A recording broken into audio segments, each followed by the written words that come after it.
Selamat datang di channel Sri Hartini. Jangan lupa like, subscribe, dan share ya. Selamat pagi anak-anak, bertemu kembali bersama dengan Ibu Guru pada pelajaran Pendidikan Agama Katolik dan Budi Pekerti kelas 6. Semoga kita semua dalam keadaan sehat, semangat, dan gembira meskipun kita masih mengalami masa atau wabah COVID-19. Ibu Guru hari ini mengajak kita semua untuk mempelajari materi pembelajaran yang pertama, yaitu tentang keanekaragaman dan kesatuan bangsa Indonesia. Nah, sebelum memulai pembelajaran kita hari ini, Ibu Guru mengajak kita semua untuk bersama-sama berdoa. Mari kita berdoa bersama. Dalam nama Bapa, Putra, dan Roh Kudus. Amin. Allah Bapa di surga, terima kasih atas kebaikan-Mu kepada kami. Kami saat ini hendak belajar, kiranya rahmat dan terang Roh Kudus bekerja dalam diri kami, sehingga kami mampu memahami materi ini dengan baik dan sempurna. Ajarkan pula kepada kami ya Bapa, untuk selalu bersyukur, menjaga dan melestarikan keanekaragaman, kekayaan, dan kesatuan yang ada di negeri kami yang tercinta ini. Dikau kami puji Tuhan, kini dan sepanjang masa. Amin. Dalam nama Bapa, Putra, dan Roh Kudus. Amin. Nah, anak-anak, materi pembelajaran ini memiliki 4 tujuan pembelajaran. Yang pertama, kalian dapat menyebutkan keanekaragaman yang ada di Indonesia. Kedua, kalian dapat menceritakan kembali kisah bangsa Israel dalam kitab Yosua bab 6 ayat 1-20. Yang ketiga, kalian mampu menyebutkan persamaan sejarah bangsa Israel dan bangsa Indonesia. Dan yang keempat, kalian dapat menyebutkan tugas kita terhadap keanekaragaman dan kesatuan yang ada di Indonesia. Anak-anakku sekalian, bangsa kita, yaitu bangsa Indonesia, memiliki keanekaragaman suku, budaya, bahasa, agama, dan lain-lain. Nah, keanekaragaman bangsa kita ini merupakan suatu kekayaan bangsa yang patut dan perlu dipelihara oleh setiap warga negara Indonesia. Jadi tugas memelihara kekayaan keanekaragaman ini bukan tugasnya presiden saja, atau gubernur saja, atau TNI Polri saja, tetapi tugas setiap warga negara Indonesia. Nah, mengapa? Sebab keanekaragaman bangsa kita, kekayaan dan kesatuan itu merupakan hasil perjuangan dari para pemuda Indonesia yang pada waktu itu, tepatnya tanggal 28 Oktober 1928, mereka mengikrarkan Sumpah Pemuda. Nah, pasti kalian hafal toh Sumpah Pemuda. Bangsa Indonesia pernah dijajah, dan ini bukanlah waktu yang singkat.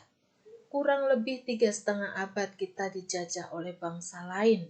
Nah, perasaan senasib sebagai orang yang terjajah membuat suku-suku di senusantara Indonesia ini bertekad untuk mengusir para penjajah.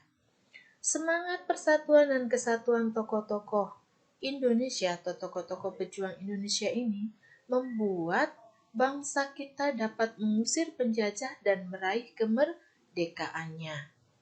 Semangat persatuan dan kesatuan juga pernah dilakukan, yang dialami oleh bangsa kita itu pernah juga dialami dan dilakukan oleh bangsa Israel ketika mereka berusaha merebut kembali tanah terjanji yang telah ditempati oleh bangsa lain.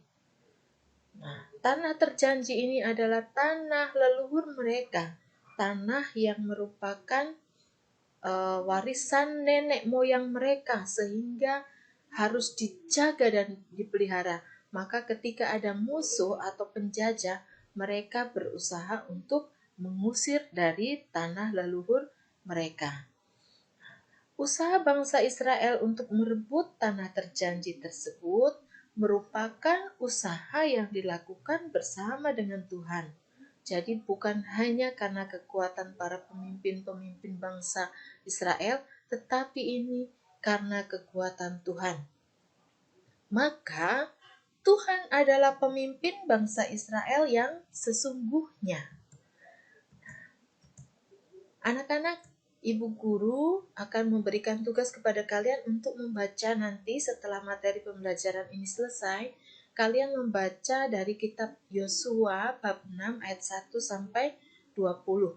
Nah, dalam kitab Yosua bab 6 ayat 1 sampai 20 ini mengisahkan bagaimana perjuangan bangsa Israel memasuki tanah terjanji atau tanah Kanaan yang dipimpin oleh Yosua. Siapakah Yosua? Yosua ini adalah pengganti Musa. Nah, kalian sudah mendapatkan pembelajaran di kelas 4 ketika bangsa Israel keluar dari perbudakan di tanah Mesir, di mana mereka dipimpin oleh Musa. Mereka berjalan kurang lebih selama 40 tahun mengarungi padang gurun untuk kembali ke tanah leluhur mereka. Tetapi pada perjalanannya Musa meninggal dunia. Dia belum sampai sempat menginjakkan kakinya di tanah leluhurnya, tetapi dia hanya bisa atau menyaksikan tanah leluhurnya itu dari kejauhan. Nah, maka tugas ini dilanjutkan oleh Yosua. Tetapi dalam hal ini Yosua bukanlah pemimpin bangsa Israel yang sesungguhnya, tetapi Yosua memiliki peranan penting sebagai pemersatu. Mengapa? Karena Yosua adalah wakil Tuhan bagi orang Israel. Tadi Bu Guru katakan pemimpin yang sesungguhnya adalah Tuhan. Sebab tanpa campur tangan Tuhan, maka bangsa Israel tidak dapat mengusir para penjajah yang pada waktu itu adalah bangsa Yeriko yang telah mendiami tanah leluhur mereka. Nah, anak-anakku sekalian, bangsa Israel yang terdiri dari 12 suku merupakan suatu bangsa yang besar. Mereka memiliki semangat persatuan dan kesatuan yang kuat, sehingga mereka dapat merebut tanah terjanji. 12 suku Israel ini siapa saja? 12 suku Israel ini merupakan anak-anak Yakub. Kalian masih ingat toh kisah Bapak Yakub yang kalian dapatkan pada pelajaran di kelas 2. Nah, Bapak Yakub ini memiliki 12 anak laki-laki. Nah, dari 12 anak laki-laki itu dan keturunannya itulah menjadi suku-suku besar yang ada di bangsa Israel. Nah, mereka bersatu dengan semangat persatuan dan kesatuannya yang kuat itu, akhirnya mereka berhasil merebut tanah terjanji bersama-sama dengan Tuhan. Bangsa kita yang terdiri dari ribuan suku pun bertekad waktu para penjajah ada di tengah-tengah Nusantara ini, mereka bersatu padu dengan semangatnya untuk mengusir para penjajah.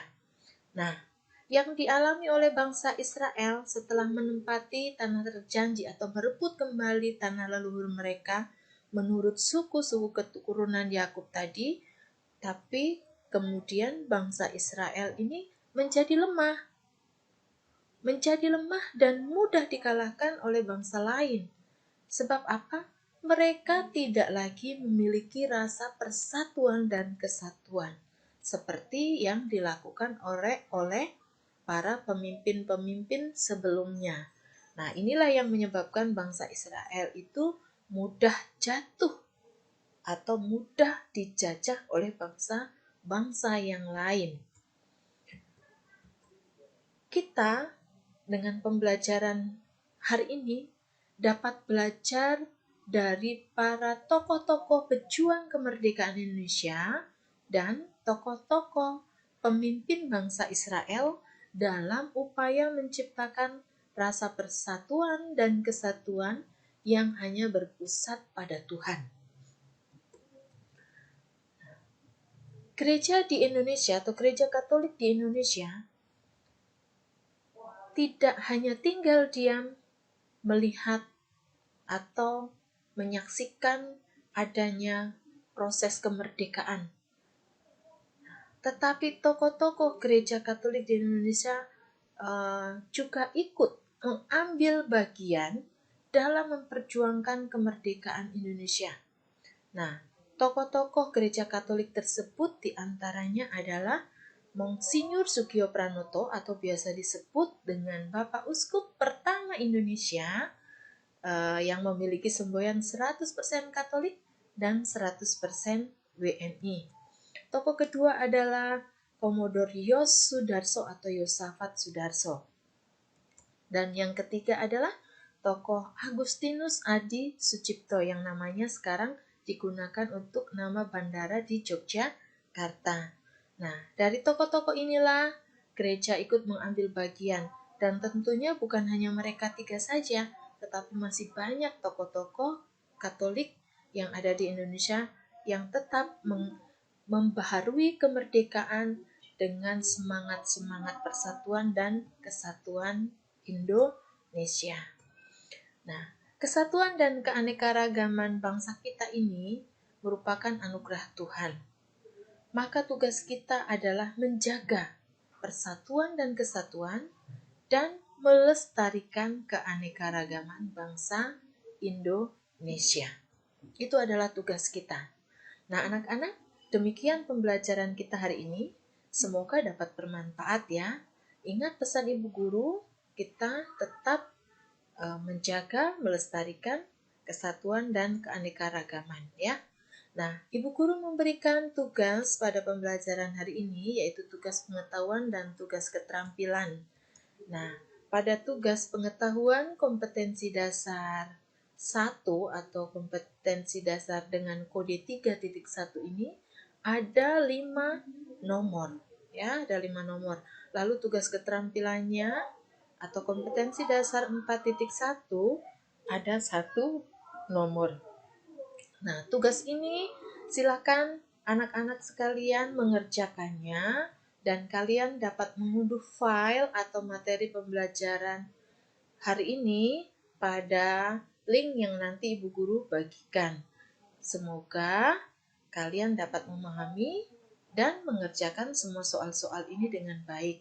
Jika ada kesulitan atau mengalami sesuatu yang tidak dapat dipahami, kalian dapat bertanya kepada Bu Guru. Nah, tugas ini dikumpulkan pada hari Sabtu dan ditulis pada buku agama kalian masing-masing. Nah, Ibu Guru ingin supaya kalian mengumpulkan tugas kalian dalam satu buku bercampur dengan buku catatan agama kalian, agar ketika ulangan semester nanti kalian dapat mempelajari materi-materi agama itu dengan mudah. Nah, anak-anak, demikian pembelajaran kita hari ini. Semoga bermanfaat dan dapat kalian kembangkan dalam kehidupan sehari-hari. Ingat, kita tetap menjaga protokol kesehatan dan bersama-sama mencegah diri kita dari COVID-19.